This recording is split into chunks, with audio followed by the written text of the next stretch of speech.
अजित दादा जिवंत आहे. तुम्ही म्हणा काय बयाळाने बोलून राहिला हा. अरे भाऊ, अजूनही 6व्या इंचांचा पता चालला नाही. समजलं काय? अजित दादा बारामतीला जात आहे हे जनतेला सांगतात आणि उतरतात पुण्याला आणि पुण्यावरून जातात मुंबईला आणि मुंबईला जातात मुंबईवरून प्रदेशात.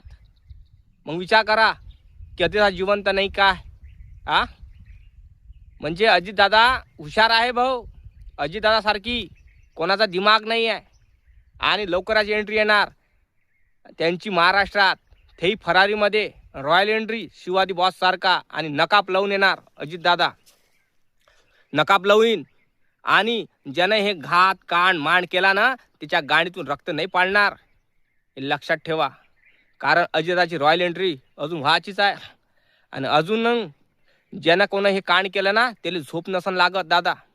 झोप उडाली असन त्याची. कारण अजित दादा हा एंट्री करणारच आहे आणि त्या माणसाची रॉयल एंट्री होणारच आहे. कारण परमेश्वर झुकला भाऊ, परमेश्वर झुकला महाराष्ट्रात जनतेच्या पायी.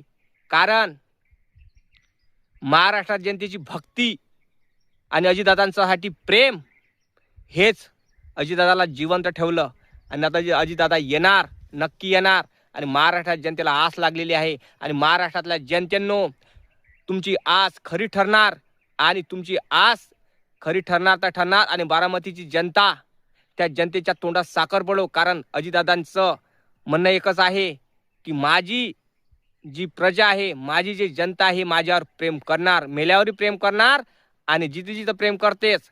आणि बारामतीची जनता म्हणत आहे की विमानातून उडी टाकली अजितदादानं आणि ही खरंच झालं पाहिजे, हे माझं मत आहे. आणि लवकरात लवकर अजितदादा आले पाहिजे. हे नक्की कमेंट करून सांगा, अजितदादा जिवंत आहे की नाही आणि कधी परत येणार.